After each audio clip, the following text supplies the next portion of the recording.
Death Proof, directed by Quentin Tarantino. This was his fifth film, if you count Kill Bill as one movie, which I personally do. And before I get into the movie, I need to discuss one thing. I'm talking about the extended cut, because this is the only version that I've seen. I haven't seen the Grindhouse version yet. And for those who don't know, where this movie came from is basically a gimmick where Quentin Tarantino and Robert Rodriguez decided to make this Grindhouse double feature where they would make two movies in one. So basically, if you watch Grindhouse, it's two movies. It's Planet Terror and Death Proof. And I haven't seen it, but I have seen Death Proof because it's directed by Quentin Tarantino. And I've heard a lot of people apparently don't really like this movie. And so I went into it, and it might have been my expectations, because at the time when I first watched this movie, I was expecting something like really bad. And I watched the movie. I thought it was great. I had a really fun time with it. I thought the acting was great for the most part, and there was a lot of fun scenes throughout. And I watched it again this time, and then I watched it a week later to see, just to give it a little test, like, would I feel the same way about this movie the way I do with Jackie Brown, where I watched it the first time. I gave it a 9 out of 10, and my second viewing I lowered my rating down. And now I think it's kind of alright, but for Death Proof, that hasn't changed. I still really love it, and I think it's a very underrated movie, and I would recommend that you check it out. And you might be wondering, why am I being recommended in the movie when it's just the start of the review? And that's because I kind of have to get into spoilers, because I can't really talk about what I really love about this movie without getting into spoilers. So, before I get into spoilers, I do recommend checking this movie out. And before you do, I do recommend that you at least know what you're getting into, what this movie is trying to be, which is like trying to imitate the those Grindhouse double features that came before, I believe. I haven't looked too much into this, but apparently a lot of Grindhouse movies back in the day, these drive-in double feature, they were very cheesy, gory, and basically they wanted to imitate it and make parody movies. So so go into the movie expecting something like that, because I think you'll have a better understanding of some of the choices that are made within the film. So from this point on, I'm just going to say spoilers. So let's get into it. I'll start with my positives, and that is, I really love Kurt Russell in this movie as Stuntman Mike. I think he's like perfect casting for this role. I really love him. He's a lot of fun. I think the dialogue that he's given is like perfect, and whenever he's on screen, it's so fun to watch him. Whether it be the first half or the second half, it's like one of the big highlight moments of the movie for me. And the rest of the cast is good. I think the girls in the first and second half, and the ones that get killed off in the first half, I think the ones, though, they're all great. I also love the characters that are presented in each half. I think they play well off each other, and they have like great chemistry, and they have personalities that shine, and I find them all interesting. And I also really love Tarantino's dialogue that he gives his characters. I think that's pretty much the meat of his film, is the writing.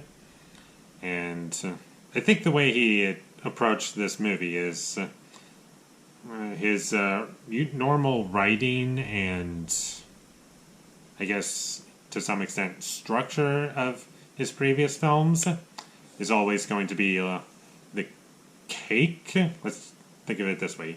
The writing for his films is the cake, and I guess also, to some extent, the bloodbath that all those movies end up being. So that's pretty much what the cake is, and everything else is the icing on the cake. And for Death Proof, I feel that the icing would be the grindhouse gimmick, and that being in the first half, it's like a very you see a lot of scratches and imperfections, and kind of it looks very old. And I do think, and in the second half, it kind of drops and just looks like a regular Tarantino movie, and in between it is a segment where it's black and white, but we'll get into that in a second. So let's take, for example, his previous 2 movies that he directed, counting Kill Bill as one movie.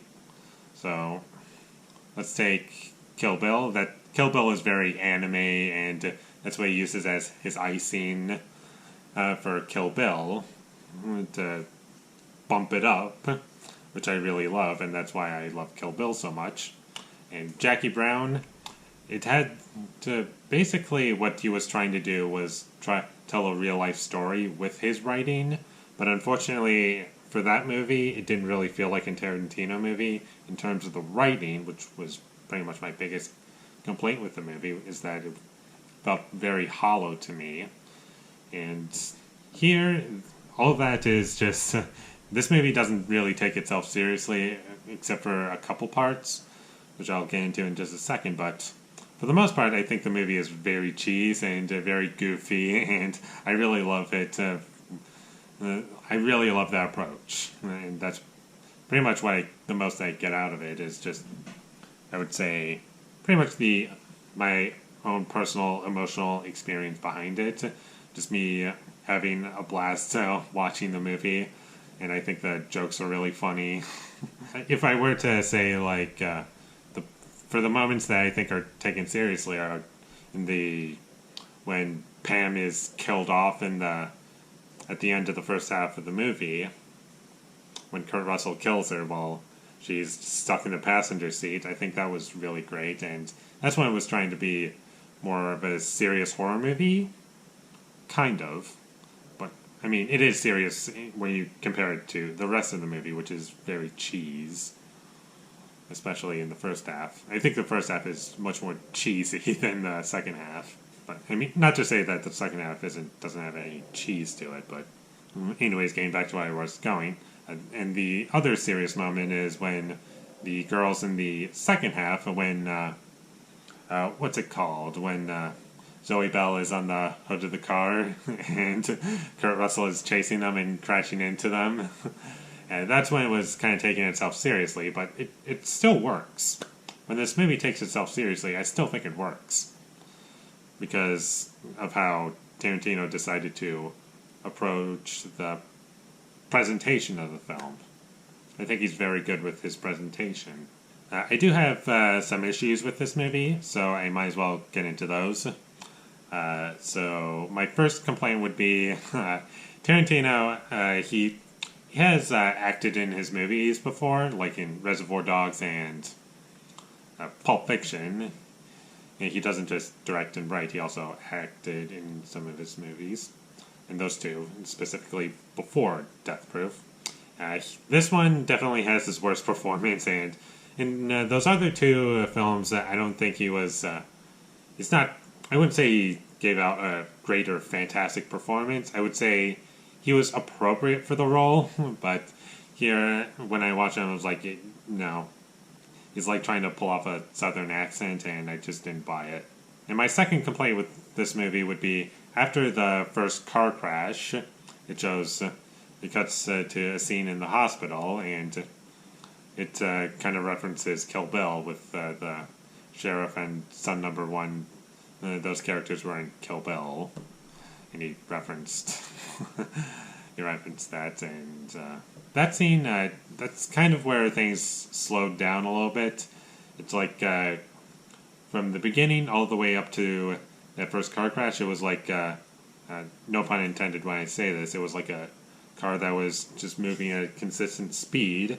It was great, it has great pacing, but once we get to that hospital scene, it's like he slammed on the brakes. And that was a little distracting, and My other complaint would be, and this is a tiny one, it's kind of connected to what I just said, and as much as I love the idea of killing off the first group of girls, kind of as a subversion of expectations, like, oh, I didn't see that coming, I do think that's great. However, I do have a slight issue with it, and that being, I kind of had this experience while watching a movie that was directed by Alfred Hitchcock. I guess spoilers for Alfred Hitchcock's Psycho. In that movie, he kills off the main character, who we thought was the main character, but we get introduced to a new character, and that's a unique structure, and I love it. But the problem is I have to reinvest myself in a new character that I haven't been introduced in for half of the movie. And I kind of have that complaint here, but it didn't take long at all for me to just get right back into it.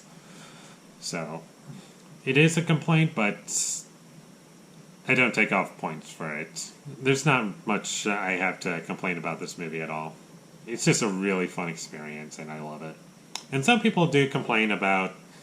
I did mention this earlier, and I might as well bring this up.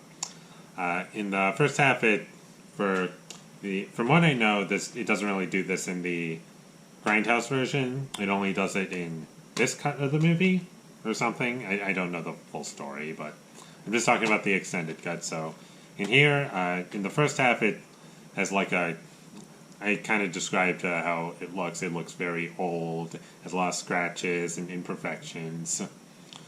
But I didn't find it distracting at all, but it only has that for the first half of the movie.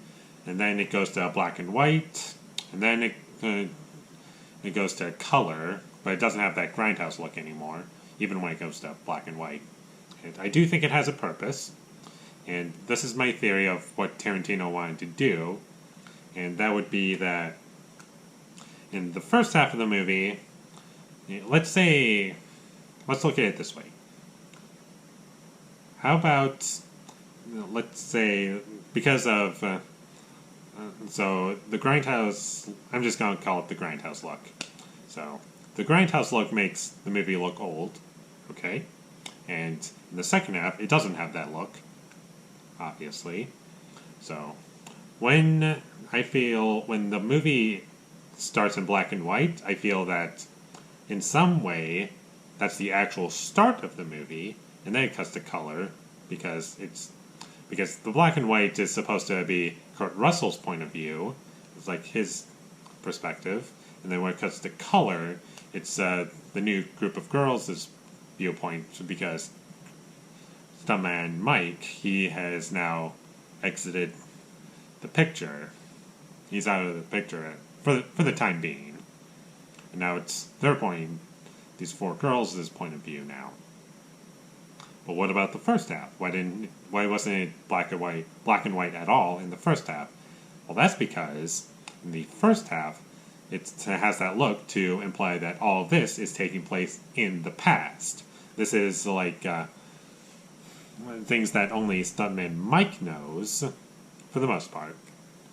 And it's supposed to show that this is the before, and now when it comes to black and white, this is now.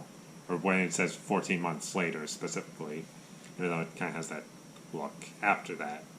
After it says 14 months later. That's what I feel Tarantino was trying to do. The Grindhouse look is in the past, black and white is the actual start, and the color is the girls' point of view now. That's where the actual story is, so, that he wanted to tell. So yeah, Death Proof. I love this movie. I've seen it 3 times, and it was always a very fun experience. So if you haven't seen Death Proof, definitely check it out. I would highly recommend it. I already said spoiler warning, but if you ignored my advice and stayed around despite me saying spoilers, go check it out if you haven't already. And I'm going to give Death Proof a 9 out of 10. Thank you for watching my videos as always. If you enjoyed this spoiler review, Be sure to leave a like and comment down below what you thought of Death Proof down below. I'm curious to hear what you have to say about it. And my social media links, those will be in the description down below, so follow me there. Last but not least, subscribe to be a part of Foley Nation. And until I get my next review up, thank you for watching and have a great day.